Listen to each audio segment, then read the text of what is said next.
All right. Let me just quiet this down. Okay. 13, 10, 11. I think 11's right. Okay. Hello. Hello. Hello. Hello. Hello. Hello. Hello. Hello. Hello. Bitcoin actually touched an all-time high, and then it hit it and then came down. I think there's just a lot of people that at all-time highs they put sell order in. It's like the new stupid person life hack. They just put a sell order at the high and then just try to catch the volatility. They're probably doing it with leverage, and those kind of people will make like $40. I don't think $40 is going to materially or demonstrably change anybody's life. It's just very short-term thinking, but whatever. That's trading. Hello, hello, hello, hello, hello, hello, hello, hello. Bonjour. Yeah. Let's see. What was the news? Oh, I'm meeting with some of the people from the Twin team tomorrow, right after tomorrow's show that Brandon and I do. So we'll be meeting with them. I'll hopefully have some more details. Maybe I can share them. Maybe I can only share them with digital investors. Digital, either investors or private clients. Hey, kitty. What are you doing? See if we can do a kitty. Oh, I got you. I got you. Oh, I got you. Here, let's see. Hold on. Yeah.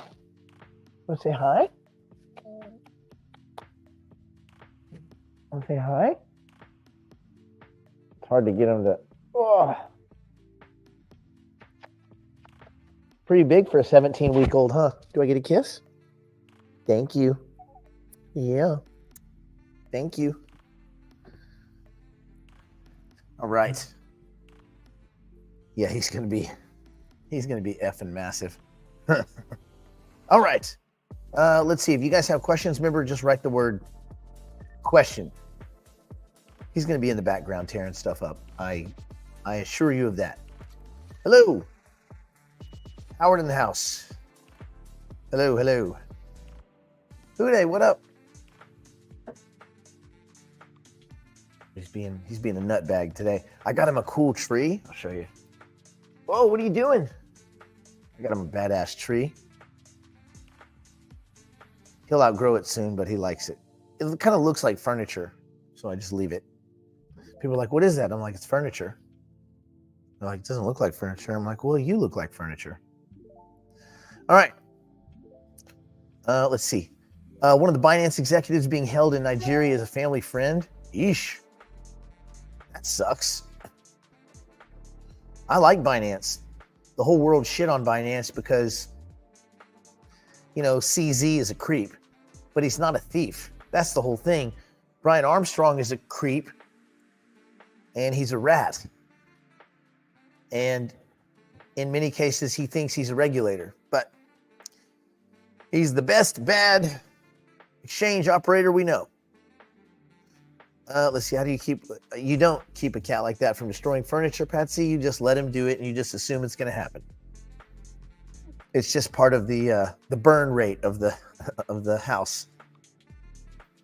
I know that Chloe the serval's awesome, but that one, Chloe barks a lot. Luckily, he's not barking yet, but he does do his mouth. He'll go, and I'm like, oh God.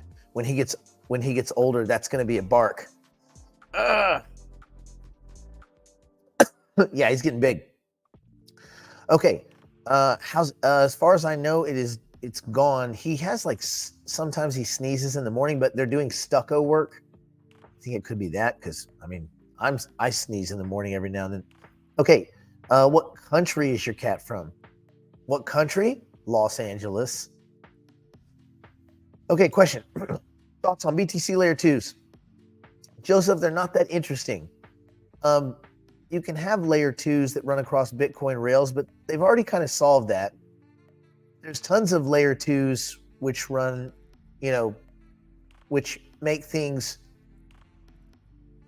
it's kind of like more efficient, less efficient. I guess here's the way I look at layer twos for first of all, layer twos for Bitcoin are not that interesting to me at all. I don't think the world's going to go, we need to do all of our smart contract activity on Bitcoin. It doesn't make any sense. There's no point. That's not what it was designed for. And it was designed for a peer-to-peer payment system that's incredibly secure, where you can do business with untrusted entities on the other side of the trade, right? I don't know let's think about Ethereum for a second. You think, okay, cool, Ethereum, awesome. Yeah, except that it's a piece of shit and it's slow and it's expensive. You say, okay, cool. Well, there's all these layer twos that make Ethereum better. Well, if I have to use a layer two and it's not a seamless experience, I would understand all of this excitement around layer twos if I went to do an Ethereum transaction and when I click send, it goes and uses a layer two, it's the plumbing, and then it comes back and resolves on Ethereum, and I don't know the difference as a user. But right now, I have to use another protocol. I have to go use another wallet. I have to go use another protocol with another network inside the wallet. So what the fuck difference does it make to me whether I'm using a layer two or Cardano, which is fast, clean, elegant, or Algorand, fast, clean, elegant, Cosmos, fast, clean, elegant? So all of this Ethereum, and I know I'm getting off on Ethereum thing, but this whole idea that, oh, well, layer twos will solve Ethereum. No, it won't. If I have to go to another layer, it's the same thing as going to a completely different protocol. So what's the fucking difference? You haven't saved me anything. You haven't saved me money, and you haven't saved me any fucking time. So that really irks me. And this kind of prideful, self-important, we're going to just force everything onto layer twos with optimistic rollups and ZK. Now, shut up. Those guys are so flippin' arrogant. It grinds my gears. And that's my problem with all layer twos. If I need a layer two, why would I have the layer one in my portfolio? Now, remember, crypto is more about money right now, investment money, than it is about utility. But a lot of these layer ones that have been building, Cardano, to an extent, Polkadot, Algorand, Cosmos, go down the list. They're not, at least outwardly, super focused on the investment aspect of the token. They're trying to build use utility, wide scale adoption, and whatever their version of the 5 T's is. They want to make the world function with more efficacy. All right. The team at Ethereum has no desire for that. Fucking zero. They've already given up the fight. They've already given up. We'll just do it all on layer twos. No. And so I guess in my mind, people rather just push over and run their transactions on an Ethereum layer two, or would you just rather go to another protocol that's lean and elegant? And it's that transition. It's that in-wallet transition that's going to be the key.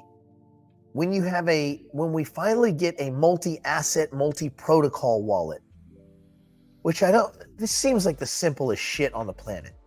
Why isn't there one wallet, where I can hold Bitcoin and Ethereum, Optimism assets, Matic assets, Cardano assets, Algorand, I don't even know if they have Algorand assets, but Cosmos, tons. Why isn't there one place?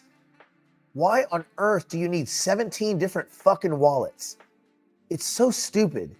And everybody's like, what's the next big app? I don't know. How about you build one app that actually fucking works? And then, so sometimes I think that these guys, these, and I mean guys colloquially, I mean guys, women, people that are multiple, people that, whatever your pronouns are, why doesn't this cohort of designers get their head out of their computer for a second and realize that the people that actually use this shit would like a nice, seamless experience?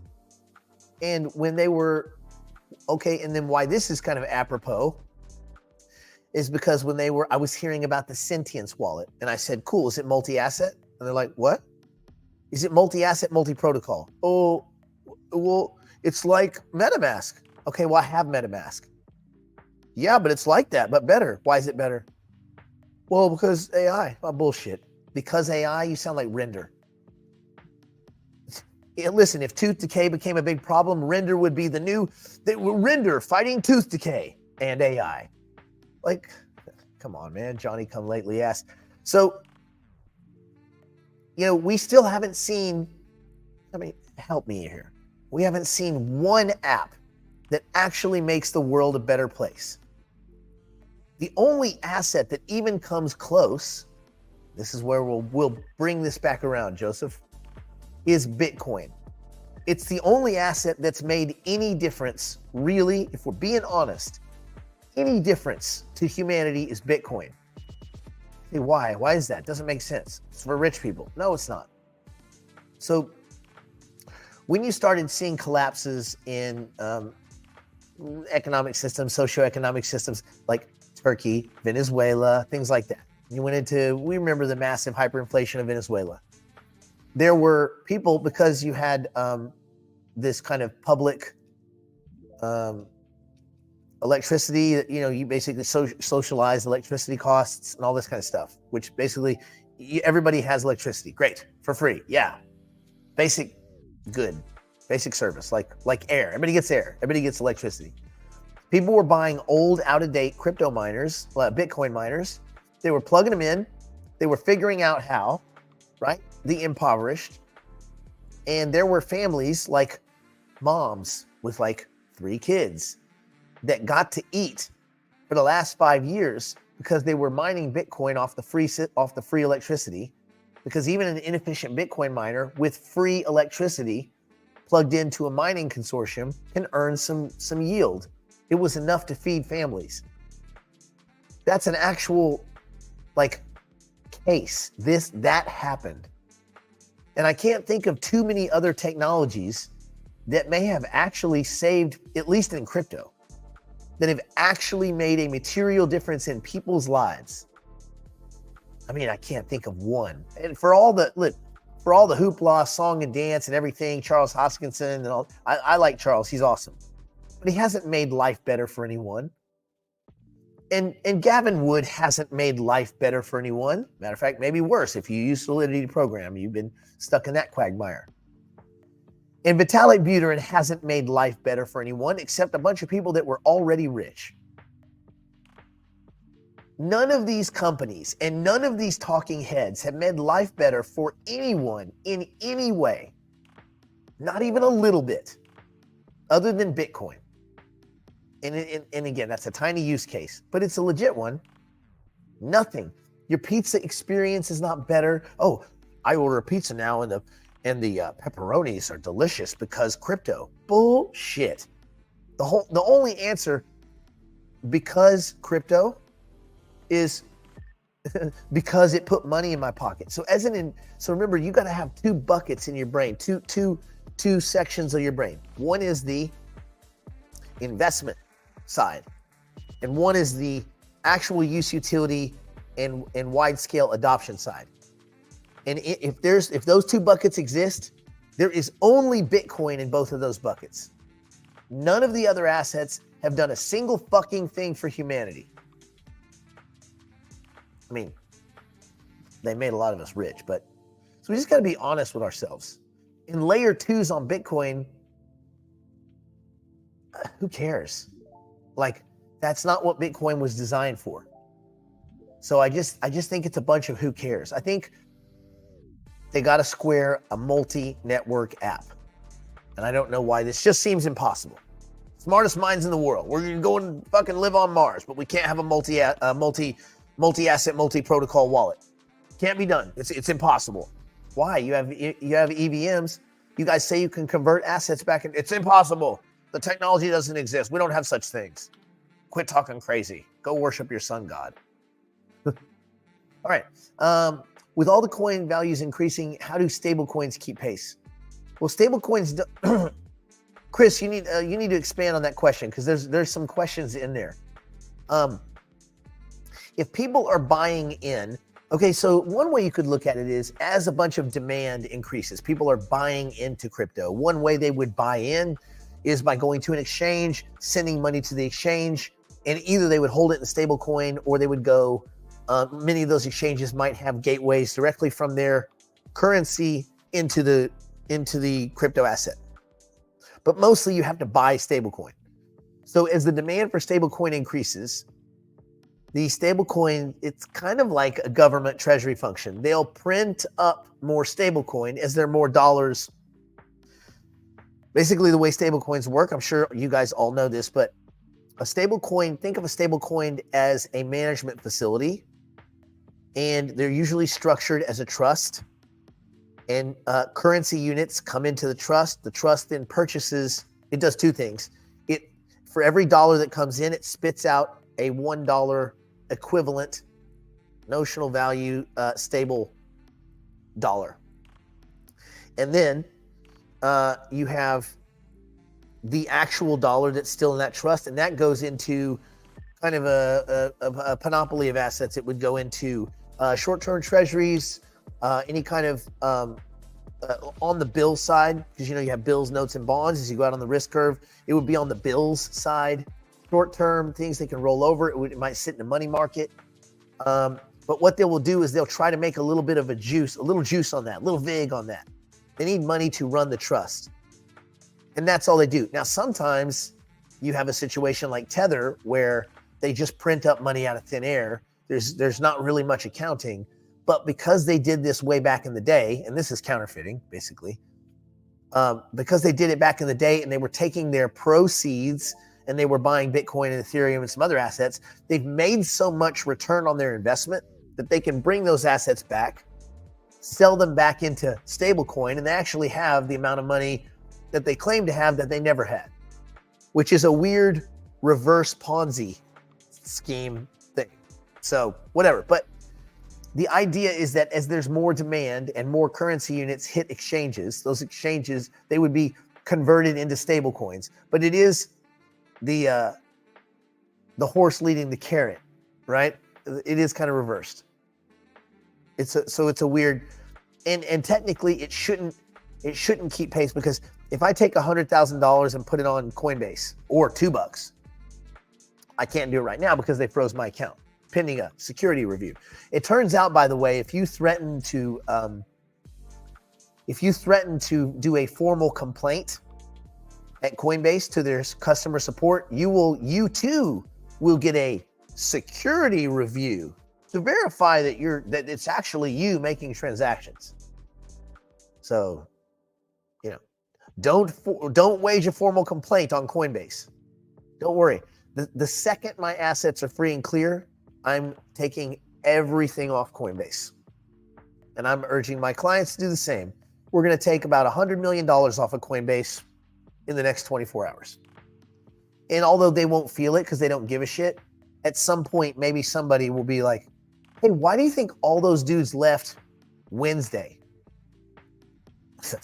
Anyway, so ideally for every dollar of demand, a stable coin would be issued against it, but it just doesn't work that way. It's right now, it's kind of a sloppy process.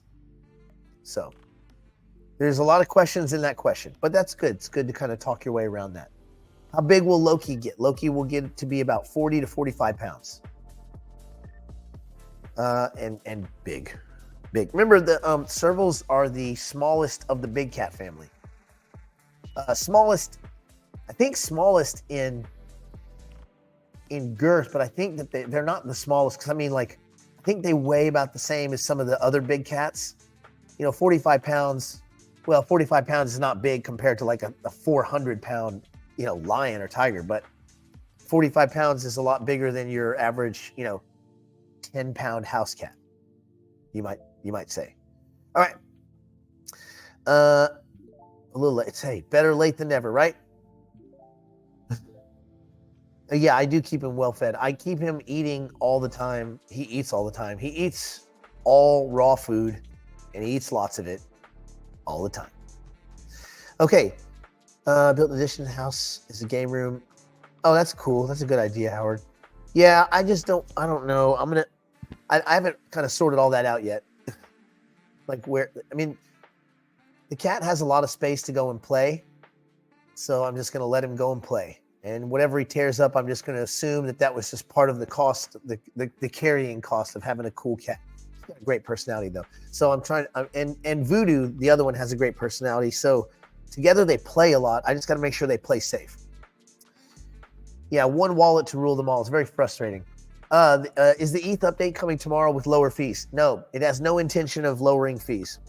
That's the problem. That's the real frustration. And they said it at ETH Denver. They were very vocal. We are not trying. We have no desire to lower it. Man, it grinds my gears every time I even go over it. But they basically said, if you think that what we're doing is going to lower the fees, no, it's not.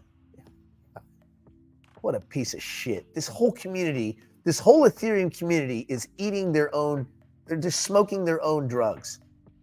But yeah, they have zero, they do not care about the fees. As far as they're concerned, hey, it supports the mining effort. They're okay with it. They're okay with saying, F you, you should pay 30 or 40 or 15 or $18 per transaction. Well, if I'm at $20 a transaction, that's no better than a bank. So why? Oh, because smart contracts. Bullshit. It's just not enough, man. Ethereum, listen, Ethereum is a fail. Ethereum is a failed bit. It's just that people won't switch. I think that if we got like Barry said, a one wallet to rule them all, and again, I don't know why all the super geniuses out there don't get this. Like honestly, think about it. What the fuck are you working on that is more important than this? Oh, we want to empower the African farmer to shut the fuck up. What you need to do is give me a fucking wallet where I can put all my assets in it instead of having to be held hostage by shitty exchanges and douchebags like Brian Armstrong that snitch you out to the IRS and the Treasury. You know that in the beginning days of Coinbase, they went to the IRS and offered up all the client information. They tried to sell it to the Treasury. That's right. Look it up. Don't take my word for it. Coinbase actively pursued the US government as a vendor for their private data. So why don't I have a wallet that has the same functionality as these douchebag exchanges? You want to get away from the douchebags? Shouldn't I just have a wallet that has that functionality? Why is this so mind-blowing? I don't know, man. God. It's very frustrating. Am I the only one that gets mad about this? Ugh. Okay. What affects CPI on crypto? Not much. To be honest, I mean, there's not enough people from the traditional kind of financial system yet that are participating. Now, I do believe that correlation will develop, because if you get to a future, let's say a year from now, where lots of people have Bitcoin in their IRA, in their 401k, and all this kind of stuff, all their retirement stuff. If you had a lot of money in there, and CPI and these other extremely cooked government numbers affected the mass psychology of Joe Sixpack, and Joe Sixpack behaved based on those scary news tidbits of bullshit mostly, then you would imagine, okay, there's kind of two sides. One, you would say, the macro picture is bad because inflation. If there's inflation, then the Fed would raise rates or keep them stable. Now that's assuming that you got to remember, what would dummies do? Dummies don't realize that interest rate hikes caused by when the Fed raises and lowers rates, it does nothing to the economy. All it does is put a strain on small banks, but it does nothing to the economy, like zero effect. And they've teased this out over many years. Zero effect. But dummies think that is a kind of a weird form of tightening or easing. And so what would dummies do? Joe Sixpack's like, and if Joe Sixpack goes, maybe he buys Bitcoin because he thinks the world is going into the crapper. Or maybe he just sells everything because he wants to go to cash. If he does the sell everything, if Bitcoin is in a bunch of index funds, remember, every dollar that goes into an index fund gets split out in percentage based into a bunch of different directions, and it buys assets. It buys every dollar that goes in, buys all those assets. Buying, buying, buying, buying, buying. That's the passive indexation effect that Mike Green talks about at length. But at some point, if the buying stops, and let's say there was a real bad CPI print, everybody panicked, oh shit, I got to get my money out. And there's no more buyers of last resort, then basically those funds, they're so big, Vanguard and all that, they become the seller of first and last resort. And if you're the only buyer in any market and you become a seller, who's buying? Right? Think about that. This is some easy game theory. If you're the only buyer in a market, it's just you, and you become a seller, who's buying your bag? Nothing. You have gap down markets and you have circuit breakers and all this other stuff.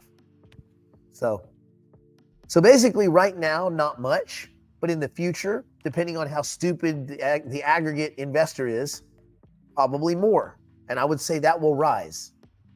That too is a good kind of question, Joseph. There was a lot of questions in that question. Okay. Edward, what's your thought process on determining a sell price? For example, GRFT. Well, I'm not going to use GRFT because I don't even know what GRFT is. Do you mean graph token? I don't know. I don't know what you mean, buddy, but let's call it GRFT. GRFT is our new favorite token. You've mentioned it's a trade. No. I think you're talking about graph. And I'm not going to get into specifics like that. That's more of a digital investor question. But when I look at something as a trade, based on your question, you have mentioned it was a trade. So is it still a 10X, or how do you decide?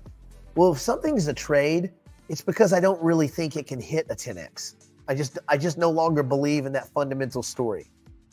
And I mean, if we look at, I'll tell you what, let me just jump over and put the market screen up, and we can kind of address that question in very vague terms.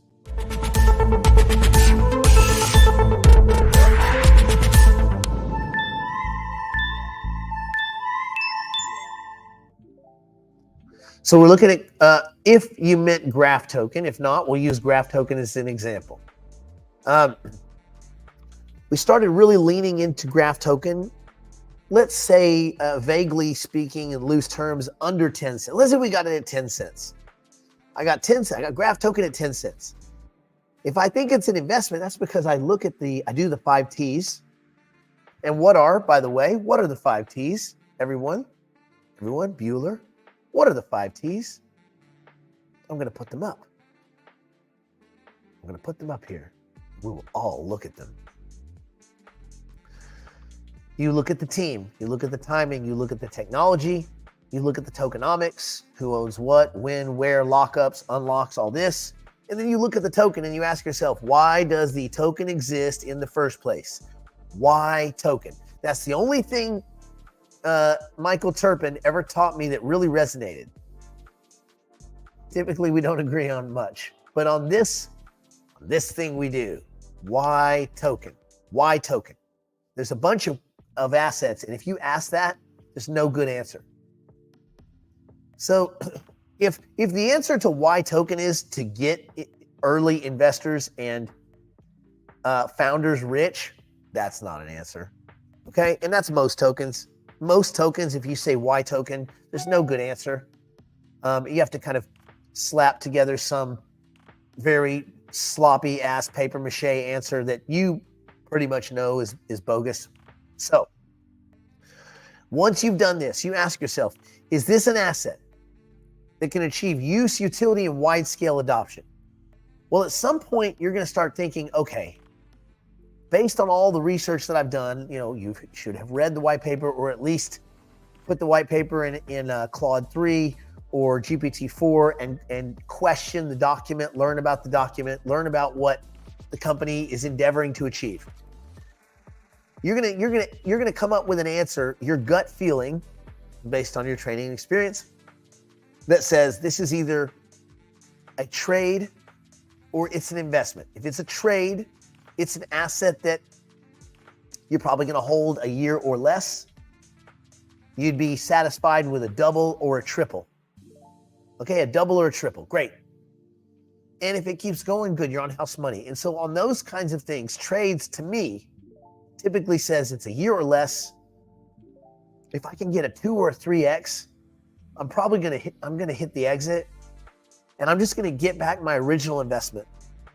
And then I'm going to let it run a little bit and just see what happens. And then, every time it doubles, I'm just going to take, 10, 20, 50% off the table. The cool thing about the whole idea behind 10x take 20, 2x take 10 is that you're never out of the position. It can go as high as, it can go to the clouds and back. It can go to the moon. It can go past the moon.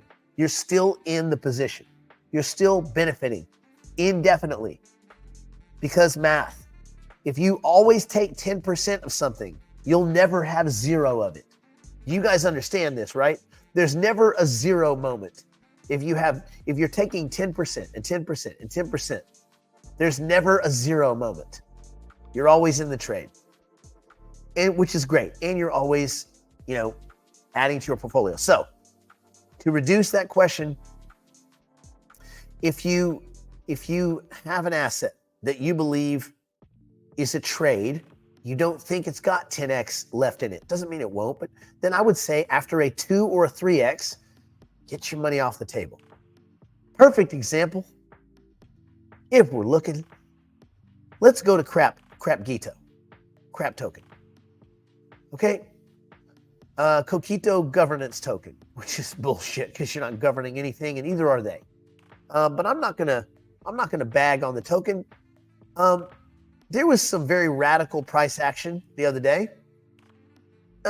Answer if you will in the comments. Do you think that this is organic or is it inorganic? I don't know, I gotta make it easier. Is it legit or bullshit? Yeah, what say you? What say you, chat humans? Organic or bullshit? I don't want to color your decision making at all. I don't want to influence what you might be thinking. Oh, you guys, good. Yep. Now, I will ask another question. When you see behavior like this, first of all, did anybody take any profit against this? Was anybody in the position and they took profit against this? I'll tell you publicly, I absolutely did. I took 1/3 of my position, all of it, one trade gone. See you later, bye. I took 1/3. Why? Well, bullshit. It's clearly bullshit. There is no use, utility, or adoption. You do the 5 T's, you end up with a number that's less than 0. So this is also another lesson in that garbage assets can still do good. In a bull market, things just move for a variety of reasons. One, it can accidentally move. Someone mistakes it for another asset. In a situation like this is what happened. Illiquid assets on illiquid exchanges traded by sketchy and often dubious individuals. This was a manufactured pump. My guess is it was a manufactured pump in order to get other bots to jump in and start buying up the asset. And you have some brainiacs that think that they've unlocked the code. They've got it figured out. Trust me, we can do this with that. No, we did not. Andy, we did not, because it's a bullshit asset. It doesn't need to exist. It does not satisfy any of the 5 T's, unfortunately. Now, it used to before they did their 4th or 5th complete company pivot. We were seed investors in this project when we thought that Ben Gortzel was going to be more responsible. Well, more a part of the project. It's not. The fruit, unfortunately, the fruit does fall far from the tree in this case. It's just a shitty project run by idiots. So, and they're banking idiots. They're HSBC idiots. They knew absolutely fucking dick about crypto, which is very frustrating. Anyway, so it pumped because Well, who would be pumping it? No, not the team. The good news is the Cogito team's not smart enough to engineer this. They do not have the intellectual capacity, the cognitive, the cognitive huevos to get this done. No, this was others that think they've figured out the code. We figured it out. You haven't figured out shit. So they try to pump it so that bots get excited about it. I mean, SingularityNet got pumped similarly. It's just got a much wider grasp. It's a bunch more exchange exposure. Trying to pump a nascent asset on Binance dumb chain is about the dumbest goddamn thing you can do. It's so stupid. So there's gonna be a couple more pumps in this. They're not done. They're like, yeah, we just engineered a 5x. Well, look at it. I mean, look at the price. 3 cents, and not quite 5x, but a 4 and change, because it got up to 13.9, almost 14 cents from 3.5, 3 cents, 3.5 to 14. That's 400 and change percent. It's not bad. It's bullshit, but it's not bad. Look at the volume. Look at the average daily volume: 86,000, 91,000. 54,000, 48,000. Here, let's back out a little bit longer. Let's just make this a little bit more obvious. Look at the volume. 90, 20, 20, 20. What do you see a lot of? 20, 30, 40, 20, 20, 10. And now we have a volume of 4.8 million. Does that make any sense? No. What happened is some people were fleeced into involving themselves in what kind of behavior would be probably in any other market illegal as fuck. But here it's crypto, and crypto, the rules are not so. So when you see the Gary Genslers and Elizabeth Warrens of the world getting pissed off, there's reasons to be pissed off. There's a lot of bullshit that goes down in crypto. There's a lot of bullshit that goes down in every market. But here, it's beyond obvious. It's like blindingly obvious, right? So it pumps up, you sell, you wait. If they pump it again, I'll sell more. If they pump it again, I'll sell more. I will sell every damn token I own because this isn't even a trade. This is I got stuck in a shitty company and I'm just doing my best to get out. Good news is that when you get a day where people pump it, it's like a pump and dump or whatever, and they're just trying to get the value up, and they're trying to create fake value and get the bots to jump in and buy it, and then whatever they're trying to do. If you're early, you get an exit. There you go. Okay. Better question is, on what exchange did you put it? Oh no, I just it's in my MetaMask wallet on the Binance network, on the Binance protocol, and then I just swapped out of it in PancakeSwap, pancake.finance. Yep, so it's just like the Uniswap, like Uniswap, but for Binance assets. That was it. I was out. And if it pumps again, I'm out.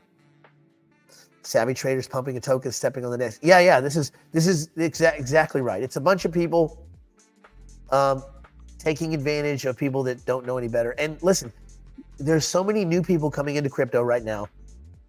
You're going to see a lot of this. You're going to see a lot of really, really bad, really like stomach curling, shitty behavior. And those people rest. I go, well, we made our money. Yeah, you did. You made your money. Great. This is one of the reasons why this kind of behavior is why I don't invest in certain projects when the people are shitty. I don't care if they make money on their projects. It doesn't make my life is not changed if some piece of shit gets rich. It makes no difference to me. We're not living in the same house. I don't care. As long as my life is good and my friends are happy and all this kind of stuff, like, what do I care? If you don't compare yourself to everyone else, then it's a very freeing experience, right? Like, just free yourself of that. And then you also, yes, there's nothing more frustrating than undeserved reward, right? People that pull little mechanical tricks and scammy bullshit to exit on the back of dummies, it's an undeserved gain. It's an undeserved, unearned reward, unearned success. Sure, that kind of pisses you off if you're one of the people that does the work. See, that will go away. They won't be able to do that everywhere all the time. That's a little, very finite, very douchebaggy way to make money. It's a scummy car salesman way to make money.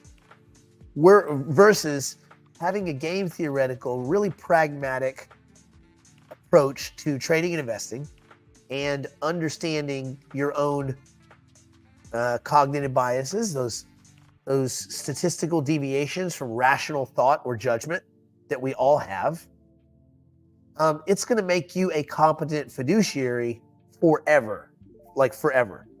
So I don't care if these dudes pull their little bullshit. And also, if new people in the market that are just here for the lulls, this whole YOLO crowd, oh, I'm in crypto now. I've been in crypto for 13 seconds.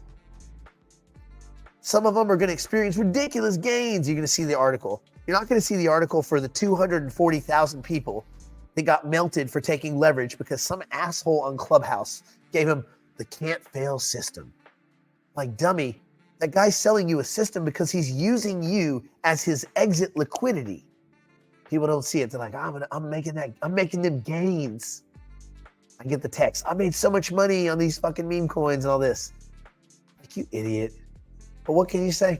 Let them gamble. Gambler's going to gamble. So this is just another example of very finite, very short-term thinking. It's very simple-minded, and you usually see the kind of people that do this are accountants. They are traders. They're not really theoretical. They're not thinkers. They're not critical thinkers. They're just little numbers people that don't mind an indictment here or there. Usually don't. They certainly, most of them don't live in the U.S. They would live outside the U.S. and they just do whatever. There's, bullshitters. Okay, do you have some resource recommendations for education on game theory? Man, there's a lot of great game theory stuff out there. I would say Game Theory 101 on YouTube is great. What's that guy's name? Joseph something? But Tim Roughgarden does a bunch of really great videos. Now they're very heavy. It's like heavy stuff. But it's good, really good computer science and game theory kind of merged together. Plus he's over at Algorand now. That's another reason I can't understand why Algorand sucks so bad. They got so many good players over there. Just their marketing people are stupid. Algorand is a good project. They don't satisfy the 5 T's though. That's the problem. In an alternate universe, probably Tufi Saliba is one of the co-founders of Algorand. He and Silvio were in quite close proximity. I'll leave it at that. All right. Let's see. At least we retail customers can at least see it. Math, yeah. And we can take advantage of it a little bit. You see a pump like this going, and you're like, it's bull crap, right? Like that's what bull crap looks like. This is, if you were looking at the diagram, this is the normal trading behavior, and this is what we call bullshit. It's a technical term. If we go to the 30 days, we'll notice the bullshit is bigger. And the 7-day, it's an extreme amount of bullshit. In the 24-hour, we're at the tail end of the bullshit. And we have fallen into a trough of reality. The reality that they ran out of money and no one likes this company.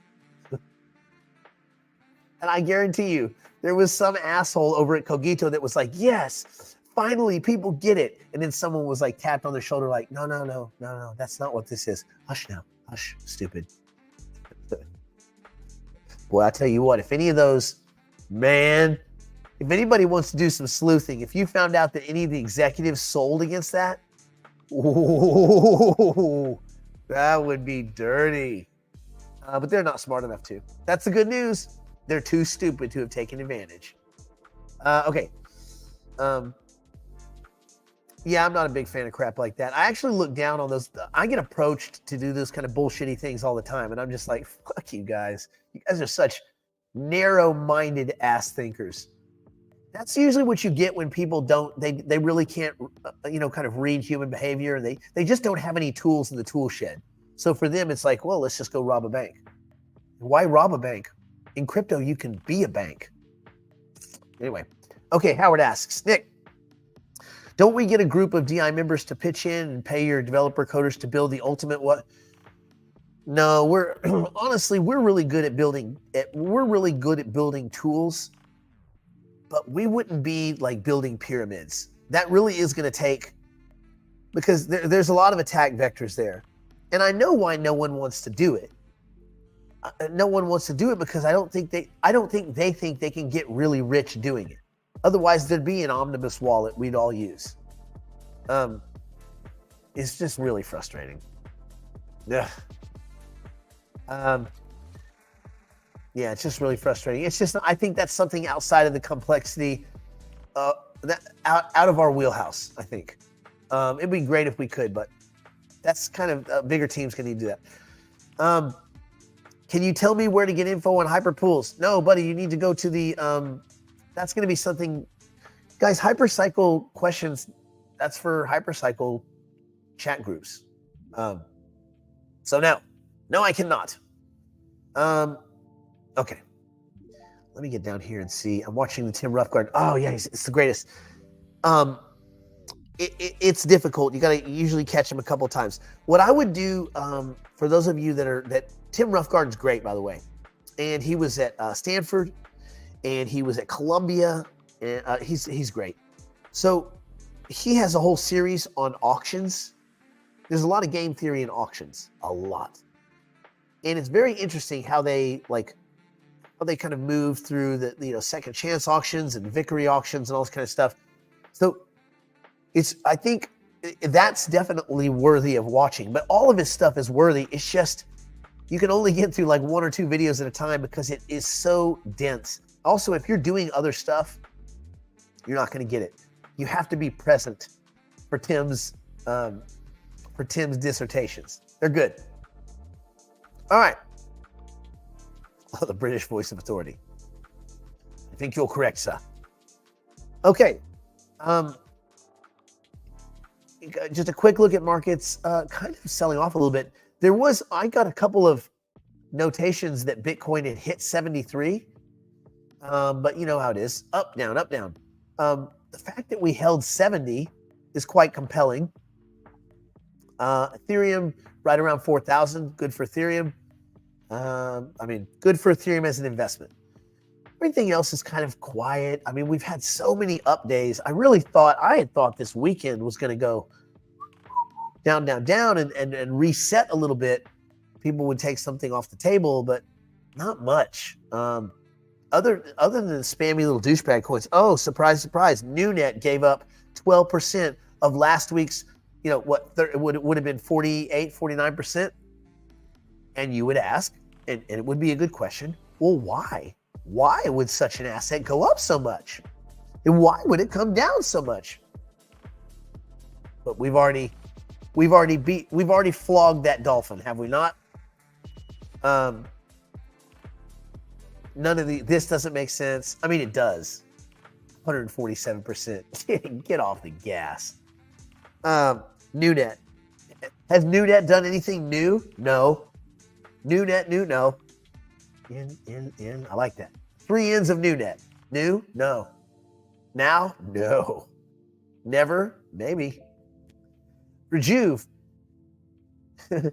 Their new motto should be, well, we launched a token, no one cared.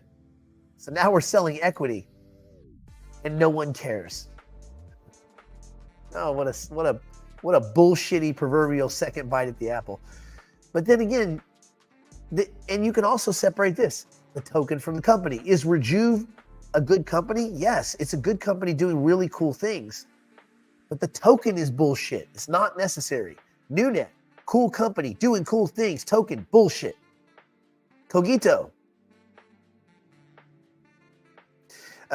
Sophia, cool company, doing cool things. Token, we don't know yet. We don't know for sure if it's necessary or not, if it makes sense. I don't think so. I don't think you need the token. Couldn't they just use AGIX? Couldn't Rejuve use AGIX? Couldn't NewNet use AGIX? These are all Ethereum placeholder tokens. So what's the difference? They don't have a native token like Hypercycle.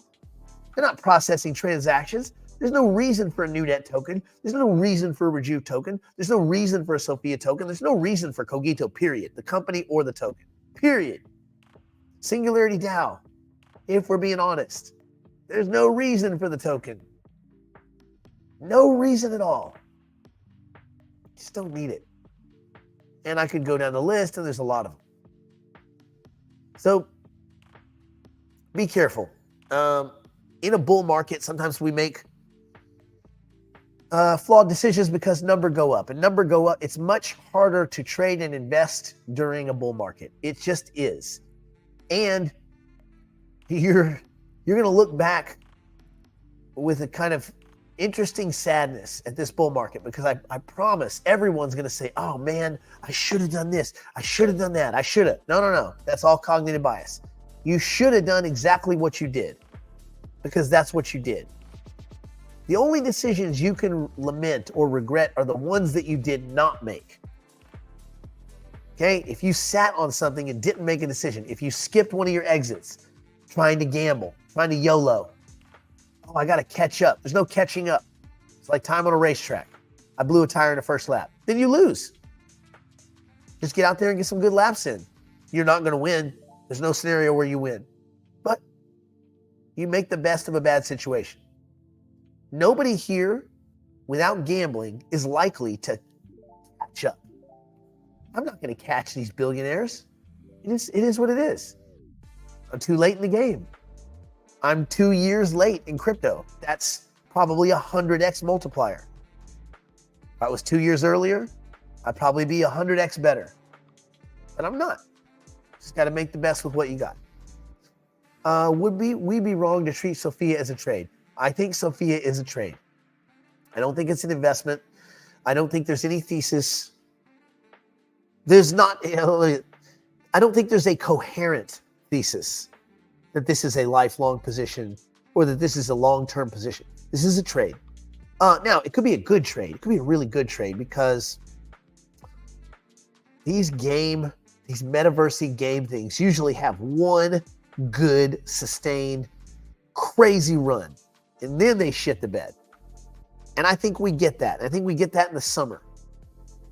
So if you see this thing start to really rock and roll, just remember, well, don't remember nothing. Do whatever you want to do. I'm going to be hitting the exit.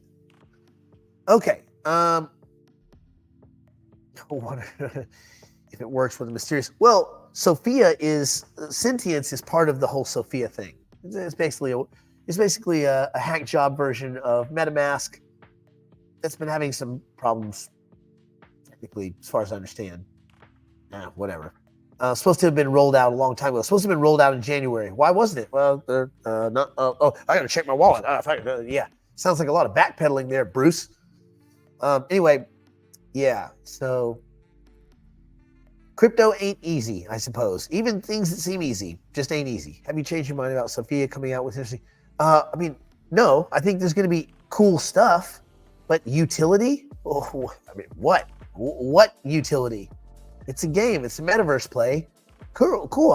There's gonna be all these different versions of Sophia. We get to do data mining for her and him and they and all. Okay, so what? Oh well, it's gonna be learning and doing tasks, and there's NFTs. Okay, so what? Like, did anybody wake up today and said, man, if I could just go do some fucking NFT peddling and play with Sophia, man, my life would be just demonstrably better. No. Crypto's not making my coffee taste any better until crypto makes your coffee taste better, or you get served faster, or literally anything is better. Then crypto has not done anything. And then you work your way down the risk curve and you find yourself at Sophia. Sophia's definitely not improved life. None of these assets, none, even my favorite, yet. Now, I do have high hopes for for things like hypercycle, which have some very interesting fundamental software kind of revelations cooked in. Things that people are not necessarily paying attention to right now. That is not the current use case. Another use case, several of the use cases, which I'm sure we'll talk about when this weekend, Toofy's here in town. So that's gonna be a lot of fun for the investor weekend. But there's all sorts of stuff going on underneath the surface, which makes me quite excited.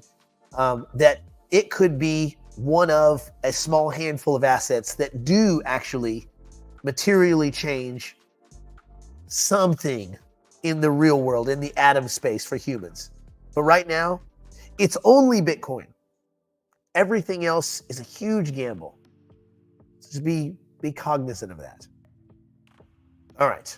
Isn't Sophia making the robot? Well, Sophia is a robot. Sophia is already a robot.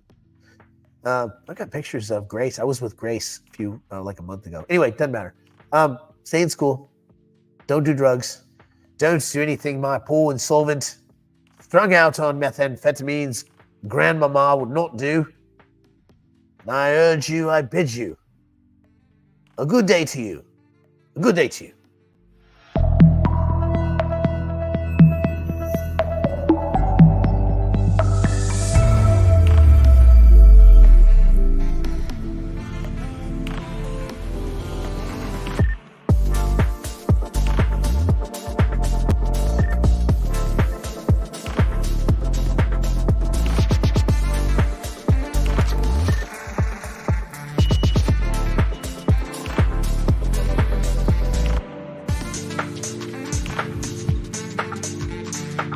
On the morrow, Governor, on the morrow.